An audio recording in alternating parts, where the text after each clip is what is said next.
This is the Walrus Audio LÜM. It's a delay, reverb, ambient pedal born from the three pedals from Walrus Audio: the Lure, the Fable, and the Slur. The LÜM, or LÜM, I'm going to pronounce it different ways in this video. It started off as a limited edition release. It's now part of the Walrus Audio core lineup, and it has more tweakability than you can shake a wizard's staff at. It is definitely not a utility reverb. This is meant for those evenings where it's maybe raining outside and you want to sit alone for 2 to 7 hours making random noises and beautiful music. In this video, I'm going to try and do some of that, but generally I've been having fun with it over the past couple of weeks, and I want to show you how much fun I've been having. It can be a little complicated, so we'll go through the controls in a moment, but let me just switch from this blue preset to this red one and show you what that sounds like.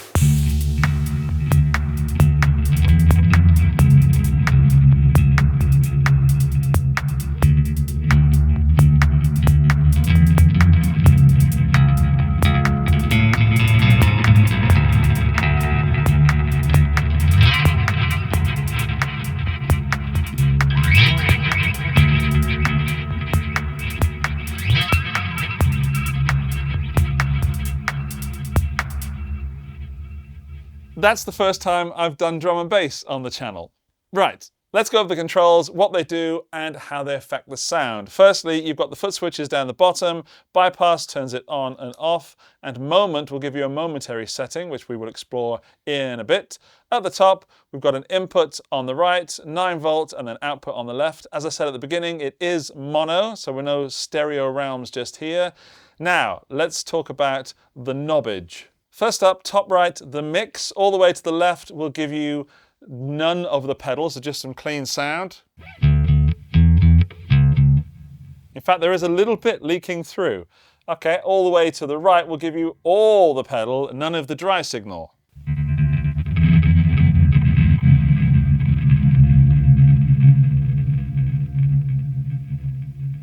Bring it back to the middle, we'll give you 50-50. Then we've got the filter, which is acting like a muffler or a non-muffler.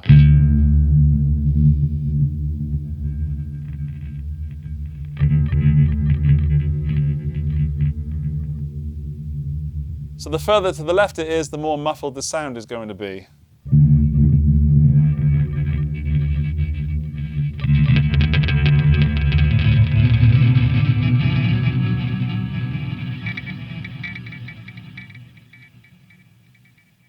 I'm really enjoying this baritone, but I should probably switch to guitar as well, because there's not a lot of baritone players out there, not enough baritone players out there. The next setting is stretch, which operates a bit like tape speed, taking you from 0.5 all the way up to double speed.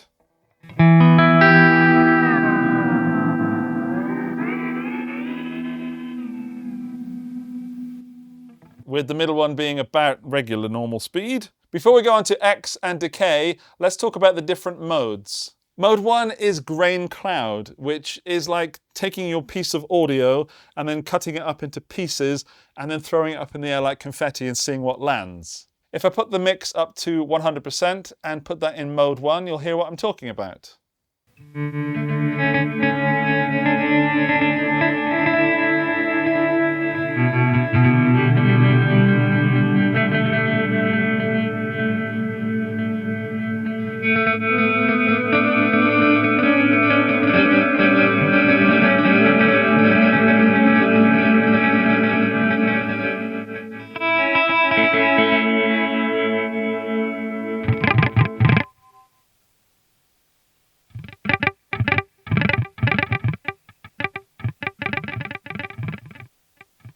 And in this mode, the decay knob controls the feedback, how many times you hear those grains, and the X controls the size of those grains.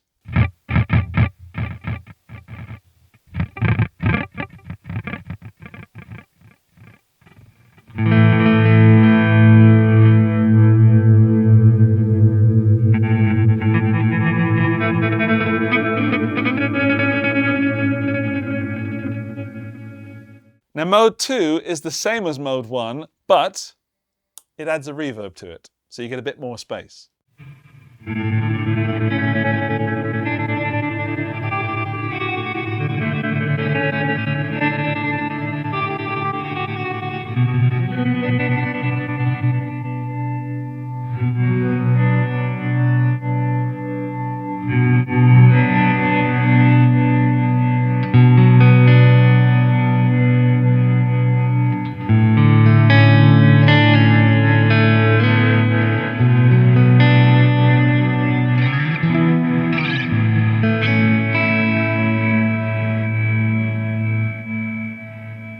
And then mode 3 is a forward reverse reverb. So you're putting a forward reverb into a reverse reverb, which is a bit like throwing a tennis ball at a wall, but as the ball gets halfway towards the wall, the ball bounces back at you whilst a second ball continues to the wall. What? It just makes it really nice.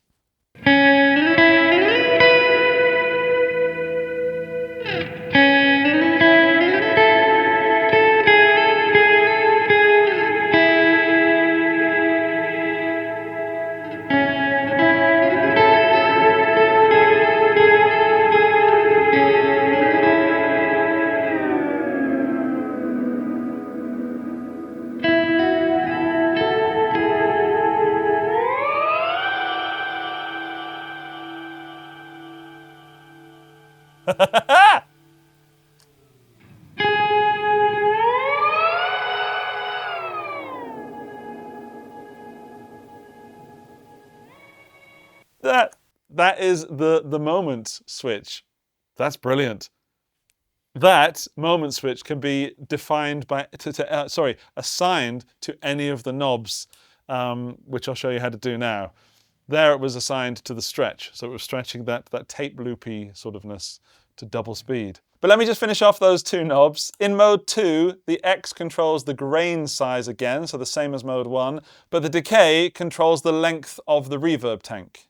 In mode 3, the decay is the length of the forward reverb tank, or the decay of the forward reverb tank, and the X controls the reverse reverb feedback. I am aware that sounds immensely complicated, and it kind of is, which is one of the downsides of this pedal. If you're not into this world, in this realm, then all these words that I'm using might be a little bit complicated, or at least alien and new to you.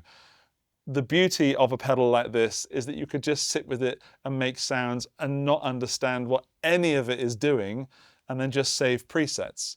But let's talk about the moment, because that's one of my favorite features. It's really simple. First, you have to have the pedal turned on, then you hold down the bypass and it starts flishy flashing like this. Then you select the knob that you want to adjust. Let's call it the filter by doing that. And we'll ramp it up in 1, 2, 3. I'll set it to 2, which is the medium ramp speed. And to get the most out of this, I'm going to set the filter to down there so you can really hear it ramp up.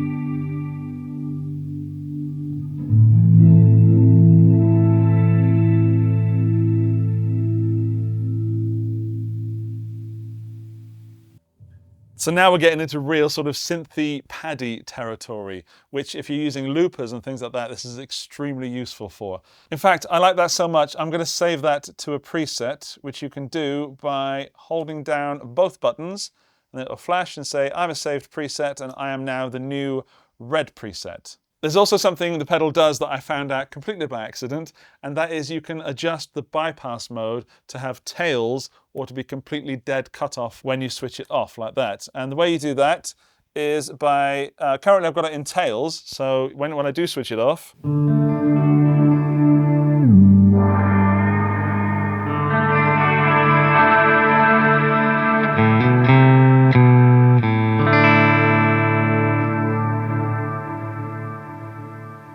if I want the pedal to kill that signal as soon as I bypass it, you unplug it, hold down the bypass and plug it back in again. Flashy, flashy, now I'm ready. Let's just mess these around. Now when I play, dead pretty much instantly. Here we go. Now, depending on how you use the loom, depends on how you should set this.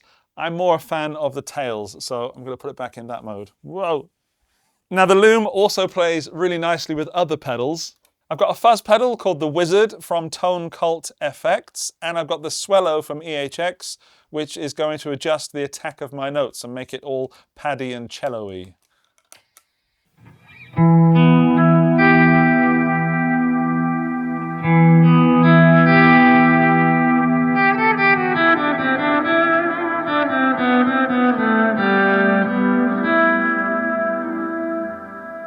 that's just the swellow, so we've got some nice, almost bowing effects. In fact, let's kick the pedals in one by one with the loop.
Yes, I'm trying to make this video as short as possible, but it's kind of impossible with a pedal like the Loom because you can just sit for hours. And if that's something you enjoy doing, or if you don't have bandmates, or if you just want to play guitar and get away from whatever it is you're doing and explore something different, the Loom is perfect for that if you have the cash, because it is not cheap. It's coming in at the high end of 200 notes. Which, if you're into this kind of music, or if you've ever delved into synths, you'll know that's a pretty good price for something like this. But if you're purely in the guitar world, that price might come as a surprise to you. And if it's worth it, totally up to you. For me, with a pedal with this much power, it is still asking a lot of money, but there's a lot of fun to be had. And if you do make ambient music and you don't own a slur, which you should, and you don't own a Law. In fact, if you own a slur, get this. If you own a Fable or a Law, think about this pedal. If you want to downsize your board and have something really ambient and really small, this is pretty decent. I'm really into the sounds of this, but when you start stacking it with other pedals and exploring sounds, that's when the best comes out of the Loom. For me, the biggest pro is the beautiful sounds that come out of it and the creativity you can get just from putting in a few notes with the guitar or any instrument. A middle sort of pro-con is that it is powerful yet complicated. And the pro side of that is you don't really need to know what you're doing in order to have some fun. If you find a sound that you like, save it as a preset. One of the biggest cons is the price, I guess, and also the fact that it is a little bit susceptible to mobile phone noise. I sometimes keep my phone on the board, and when the phone is searching for stuff, it does tend to interfere with the pedal board, which I don't normally get. And if you're wondering, that was before I plugged in these two, but I have cut it out of the video because it was extremely annoying, and it's not doing it now. I don't want to end on a negative, so let's say that this also comes in a beautiful melony color as well. I went for the blacked out one because I think it's more Batman, and I'm feeling more Batman today than I am Deadpool. Links are in the video description to the Loom and some other stuff that I used in this video. If you had fun, please let me know in the comments. If you didn't, also let me know in the comments. That's fine. Just let me know. I will see you in the next video. Bye-bye!